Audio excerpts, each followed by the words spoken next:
You've likely heard me talk about day one. At Amazon, day one is about maintaining the heart, the soul, and the speed of the startup, no matter how big we get. But what what many individuals fail to realize is that day one isn't just a business philosophy. It's a financial physics equation. And that equation remains unsolved for the vast majority of people until they hit a very specific, very quiet threshold, $20,000. Now, why $20,000? It's not a round number for the sake of being round. It's the point where the friction of survival begins to lose its grip and the momentum of capital begins to take over. When you have nothing or when you have just a few $1,000s tucked away, you are essentially a day two person. You are playing defense. You are thinking about the price of the coffee, the cost of the rent, and the immediate utility of every hour you spend working. Your money is static. It's sitting there, or worse, it's flowing out of your pocket to solve someone else's problems. You are working for the money, and in that state, the math is always stacked against you. But something happens when you cross that $20,000 mark. It's the moment you stop being a consumer of your own time and start becoming an architect of the system. Think of your wealth like a massive, heavy flywheel. In the beginning, you're pushing that wheel with every ounce of your strength. It's grueling. It's slow. You push for a month, and the wheel barely moves an inch. You push for a year, and you've maybe done one full rotation. This is the stage where people quit. They look at the effort they're putting in and the yield they're getting back, and they decide the ROI isn't there. They think, I've saved $5,000 and my life hasn't changed. Why bother? They're right. Their life hasn't changed yet because they haven't reached the velocity of $20,000. At $20,000, that flywheel starts to carry its own weight. The kinetic energy of your savings starts to match the energy of your labor. This isn't about being rich. It's about the shift from linear growth to nonlinear opportunity. In the early days of Amazon, I wasn't looking at the profit margins of a single book. I was looking at the infrastructure. I was looking at how $1,000 invested in a server today would save us $10,000 in labor 5 years from now. When you have $20,000, you're finally holding the seed capital for your own infrastructure. You can afford to be misunderstood. You can afford to take a regret minimization approach to your career or your side ventures. If you have $2,000 and you take a risk and fail, you're in trouble. If you have $20,000 and you take a $2,000 risk, you've just bought yourself a world-class education in what doesn't work. And in business, knowing what doesn't work is often more valuable than a lucky guess on what does. Everything changes after $20,000 because your relationship with risk is fundamentally rewritten. You stop asking, can I afford this? And you start asking, is this the best use of my capital over a 10-year horizon? If you want to understand why the wealthy seem to move through a different version of reality than everyone else, it's not because they have more luck. It's because they crossed the $20,000 threshold and refuse to slow down. They didn't use that money to buy a better car or a shinier watch. They used it to buy optionality. Today, I want to break down exactly why this specific number is the escape velocity for your financial life. I want to show you how to stop pushing the wheel and start letting the wheel pull you. We aren't talking about saving anymore. We're talking about building a machine that works while you sleep. Welcome to your day one.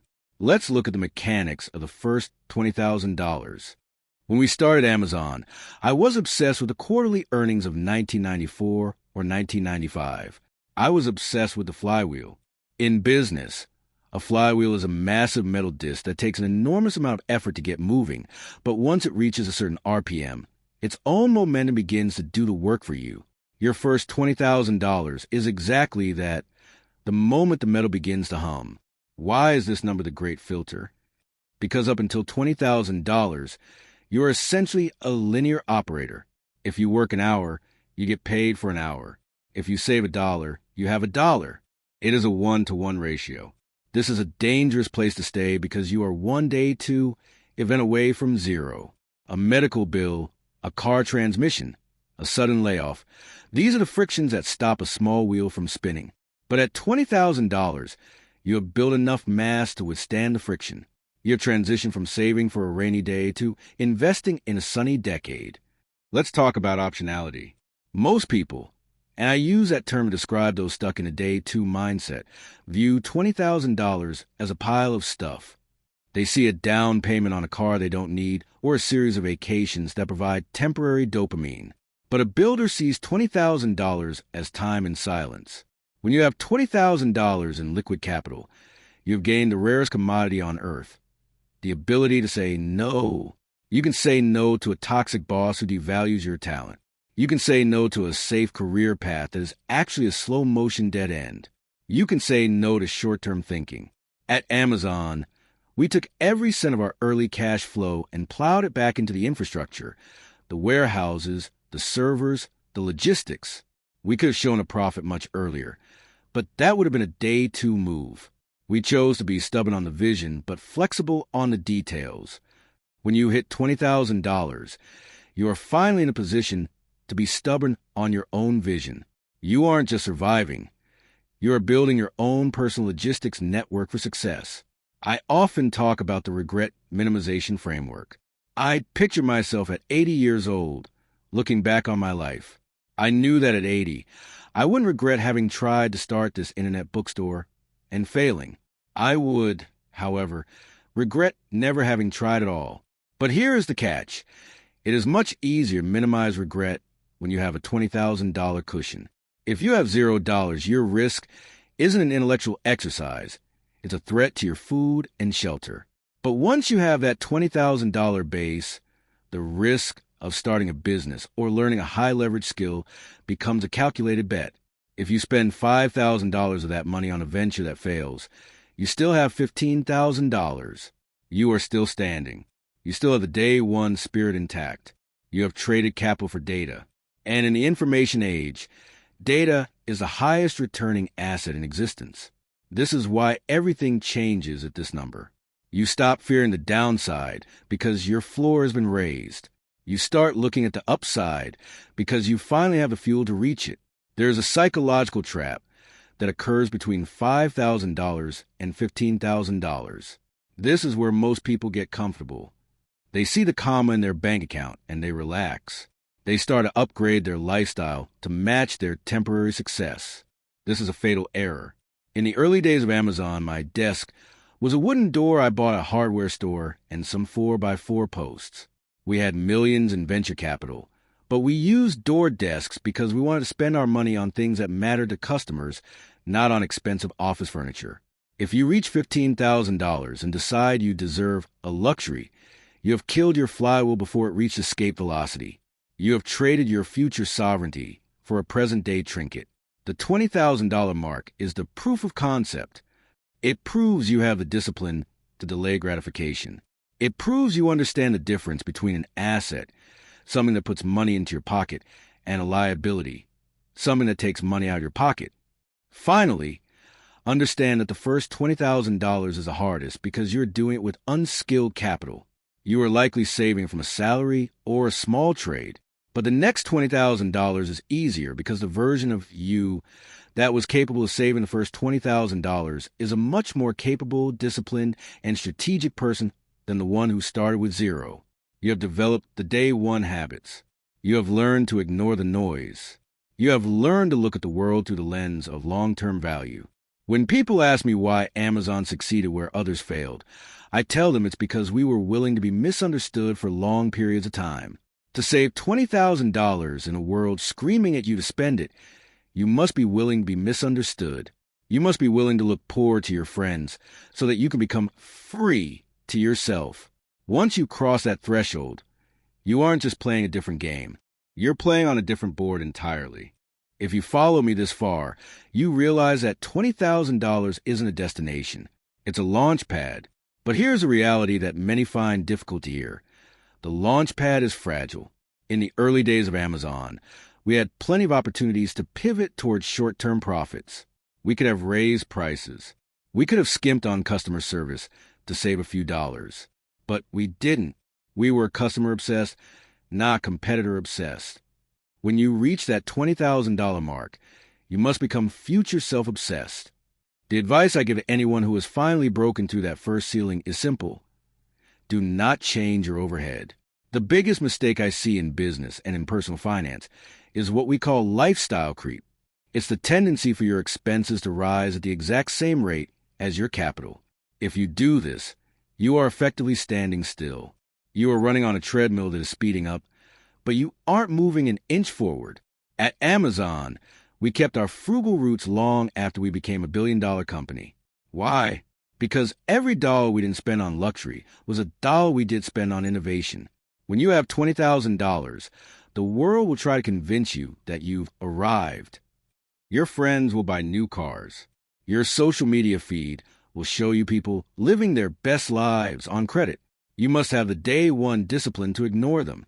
You must treat that $20,000 as if it's sacred. It is the seed corn. If you eat the seed corn today, you will have no harvest tomorrow. As you begin to use this capital, I want you to apply the Type 1 and Type 2 decision framework that we use at Amazon. Type 1 decisions are one-way doors. They are consequential and nearly irreversible. Quitting your job without a plan, that's a Type 1 door. Be slow and methodical there. Type 2 decisions are two-way doors. If you make a mistake, you can walk back through them.